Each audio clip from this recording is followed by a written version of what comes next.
Astăzi suntem la cea de-a patra ediție a Festivalul Cașului, o inițiativă a Consiliului Raional Bludeni, care de comun cu primăriile din raionul Bludeni, cu meșterii populari, cu oamenii de bună credință. Obiectivul major și principal al acestui eveniment este promovarea locurilor turistice pe care le are raionul Bludeni. Avem un potențial turistic mare, însă nu este valorificat. Veți vedea aici producători locali și regionali de brânzeturi a produselor urmate din oierit. Veți vedea aici producători autohtoni, veți vedea aici meșteri populari din raion, de regiune și din țară și desigur veți vedea mai multe expoziții de produse alimentare tradiționale care sunt pregătite de gospodinele noastre.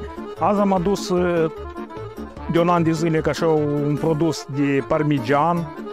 De 7 luni avem așa un fel de formagiu, avem gordonțu cu verdețuri și mai sunt de 4 ani de zile ca cu un fel de mucigaiuri. Avem clopoței individuale care pentru anul nou sau pentru diferite absolvenți când termină școala îi cumpără câte un clopoțel. Am clopoței de vânt care sună foarte bine. Sunt meșteri de foarte mulți ani, care este prestigiul meu în aceste lucrări, deci este fața mea, deci unicul care confecționez așa clopoței cu 10 clopoței.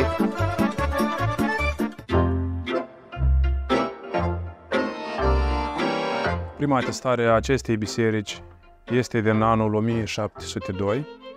Noi am venit aici și deja biserica era într-o stare foarte deplorabilă. Așa, ultima reparație capitală a bisericii a fost undeva pe la anul 1920, adică vorbim de cam 100 de ani în urmă, la acea perioadă când noi am început reparația în 2020.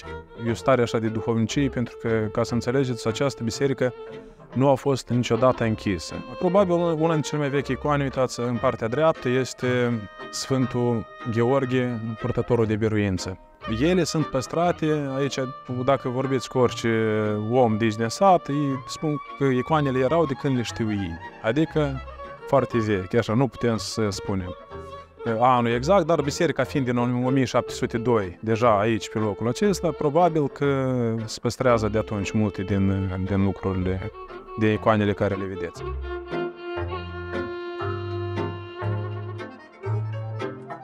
Este un muzeu foarte tânăr din raionul nostru, dar e bogat în multe obiecte istorice și etnografice. Toate lucrurile care le vedeți în jurul împrejurul meu sunt toate adunate de la oamenii din sat.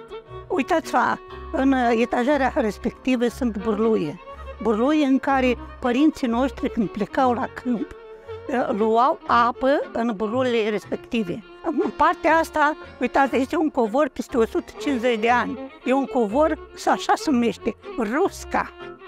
Rusca, ia uitați-vă, doi îndrăgostiți care coleg trandafiri și transmit unul la altul coșul cu flori. Asta este o galerie de costume naționale care, într-adevăr, au peste 100 de ani.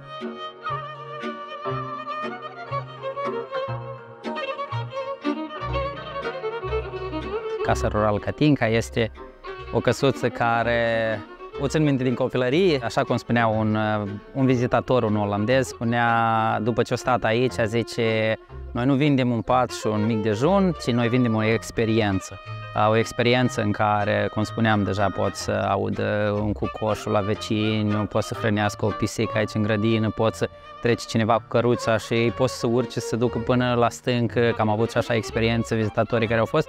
Dar ce aici le oferim într-un fel experiența de a sta cazați într-o casă care noi am încercat să o păstrăm cât de mult tradițional, moldovenesc, așa cum era, dar și condiții necesare pentru a sta aici. Cazarea cu un mic dejun le oferim.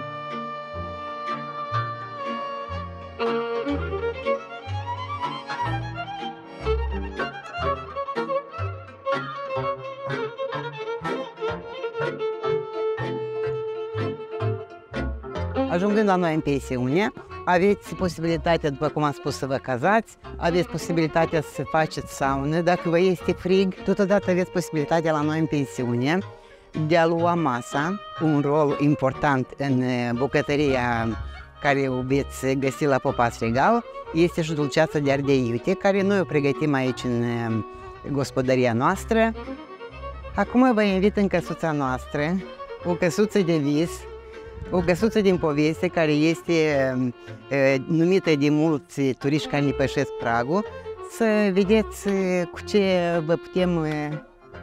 ce putem să vă oferim în această căsuță. După cum vedeți, avem un șemineu care se încălzește la fel pe lemne. Iarna, vă spun cinstit, este un loc de poveste.